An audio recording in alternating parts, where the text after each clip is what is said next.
Hi ළමයි. ඉතින් මගේ 21 වෙනි බර්ත්ඩේ එක කොහොමද ගත කරේ කියන වීඩියෝ එක තමයි මේ දාන්නේ.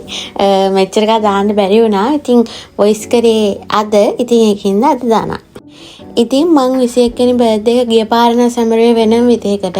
ඒ කියන්නේ පාටි එකක් දැම්මා. මේ පාර නම් පාටි එකක් දාන්නේ නැහැ. මේ පාර මං කෙලින්ම යනවා රුවන්වැලි මහා සෑයට. තවත් ස්පෙෂල් දෙයක් තියෙනවා. අපි රුවන්වැලි මහා සෑයට ගිහිල්ලා උදේ කිරිපිටි පූජාවක් කරනවා. ඉතින් ඒ ඔක්කොම කරන්නේ මගේ බිස්නස් එකෙන් මං හම්බ කරපු සල්ලි වලින්.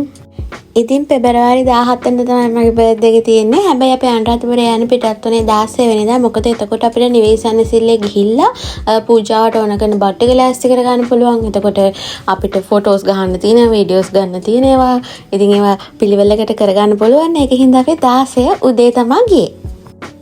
අපි නැවතුනේ ට්‍රැන්ක්විලිට් අනුරාධපුරේ එකේ අර හවන හිල්ස් කොස්ගොඩ තිබුණේ ඒකේම අනුරාධපුරේ තියෙන හොටෙල් එකේ. මම ඒක ප්‍රොනවුන්ස් කරලා හරියට දන්නේ නැහැ. ඒකේ රූම්ස් තමයි අපි ගත්තේ. ට්‍රිපල් බෙඩ්රූම් එකකුයි සිංගල් බෙඩ්රූම් එකකුයි තමයි ගත්තේ. ඇත්තටම ෆොටෝස් ගහන්න යනවා නම් ෂූට් එකක් කරන්න යනවා නම් මේ ප්ලේස් එක මාර ලස්සනයි. කොහොම හිතලා ෆොටෝ ගැහුවත් ෆොටෝස් ලස්සනට තමයි වදින්නේ. මාර ලස්සන වීව් එකක් තියෙන එතන. අපිට හම්බුණ රූම් එකේ ඉඳන් බැල්කනි ඉඳන් බලාදේ ලස්සනට පෙවුනා. ඒ කුඹුච්චංකුලම වැව. ඒ වගේ මොකක් හරි නමක් තිබුණේ මට හරියට මතක නැහැ.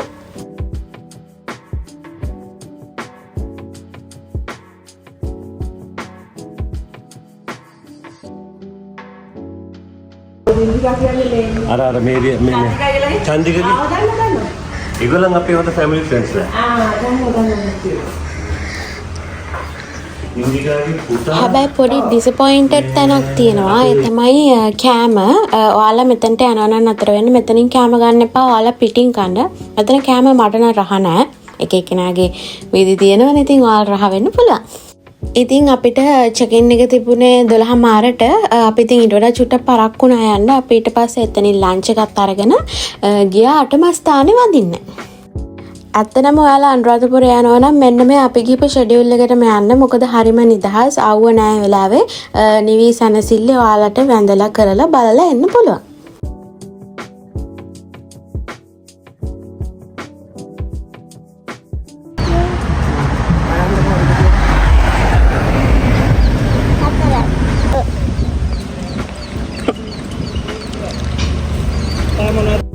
ඉතින් අපිට හම්බුනේ ෂූටි යාළුවා තමයි හිටියේ. අපි ඉතින් යාගේ මල් ටිකකුත් අරගෙන අපි ඊතුරු තන් ටිකට ගියා.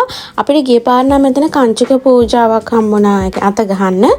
මේ පාරත් ඉතින් අපි එතනට වැඳලා රැට ඔක්කොමටම ගියා. ඊට පස්සේ ආයි අපි හොටෙල් එකට ආවා. ඇත්තටම මේ YouTube channel එක කරන එකෙන් මට කිසිම වෙන දෙයක් මම බලාපොරොත්තු වෙන්නේ නැහැ. මගේ ජීවිතේ මම යන ගමන් මගේ විශේෂ දවස් එහෙම ඔක්කොම මම රෙකෝඩ් කරලා YouTube එකට දානවා.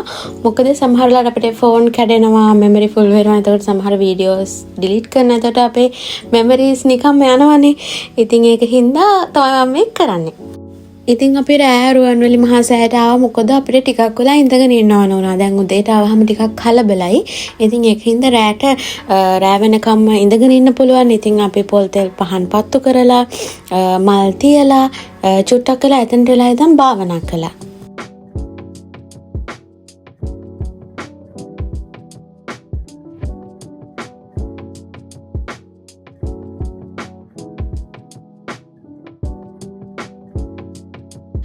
අපි ඊට පස්සේ ඩිනර් එක ගන්න ආවේ ආරච්චි අනුරාධපුර තියෙන රෙස්ටෝරන්ට් එකට.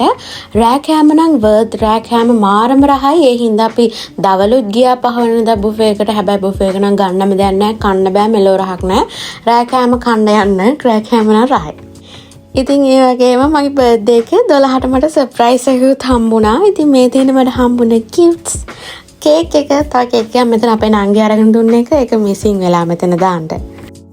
මේ තියෙන්නේ 17 වෙනිදා උදේ. මමයි අම්මයි පාන්දර 4ට නැකිට්ට කිරිපිටු හදන්න ඕන හින්දා අනිත් ඒවත් ගොඩක් දේවල් අපි ලෑස්ති කරලා තිබ්බේ. ඇත්තටම විලායකේ හිටපු කට්ටියත් අපිට පොඩි සපෝට් එකක් දුන්නා උදේ නැකිట్లా. ඊට පස්සේ අපි ඒව ටික ඔක්කොම රෙඩි කරගෙන මේ මල් සෑවල් එතකොට ඒකේ හදලා තිබ්බ අෂ්ටපාන මං හදාගත්තේ පිටින් මනුමෙත් කියලා FB page එකක් හරහා තමයි මං ඒක හදාගත්තේ. ඉතින් සාමාන්‍යයෙන් කිරිපිඩු තියෙනවා නම් normal time එකට වඩා ටිකක් උදෙන් යන්න ඕනේ. අපි 5:05 අතර time එකේදී රුවන්වැලි මහා සෑයට ගියා.